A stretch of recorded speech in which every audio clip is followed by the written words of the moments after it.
ওরা আমাদের নবীকে গালি দিবে আর আমরা ওদের কাছে ইলিশ মাছ রপ্তানি করব। এই প্রেম প্রীতি বাংলাদেশের মানুষ সহ্য করবে না।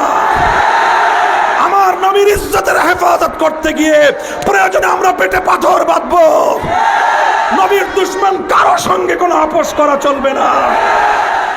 এই বাংলাদেশে আর কোনোদিন কোরআনের কোনো মাহফিলে 144 জারি হবে না। এই বাংলাদেশের আর কোন কোরআনের মাহফিলে বাধা দেওয়া হবে না। এই বাংলাদেশে কোনো আলেম ওলামাকে নির্যাতন করা হবে না।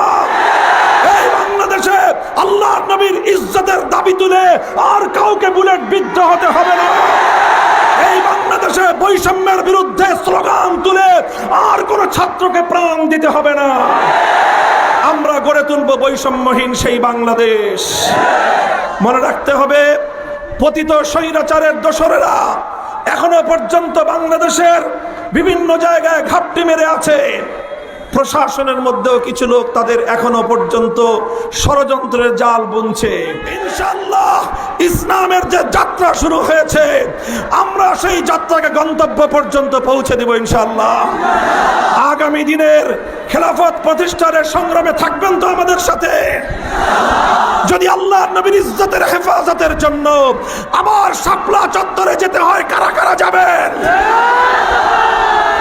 সরকারকে বলবো, ভারতের রাষ্ট্রদূতকে তলব করে হুঁশিয়ার করে দিন। ভারতের রাষ্ট্রদূতকে তলব করে আমার নবীর ইজ্জতের বিরুদ্ধে কটূক্তি করার জন্য সতর্ক করে দিন।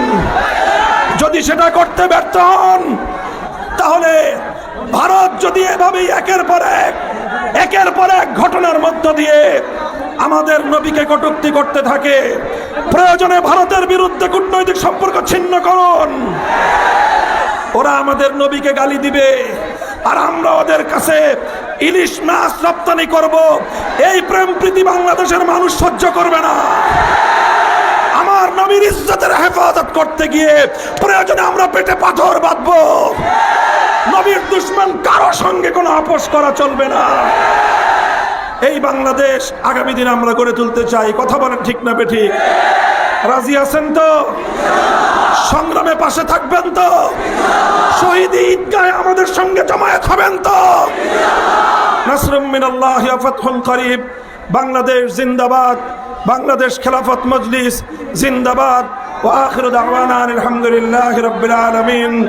সুবহানাল্লাহি ওয়া বিহামদিহি, সুবহানাকা আল্লাহুম্মা বিহামদিকা আশহাদু আল্লা ইলাহা ইল্লা আনতা আস্তাগফিরুকা ওয়া আতুবু ইলাইক। আসসালামু আলাইকুম ওয়া রাহমাতুল্লাহ।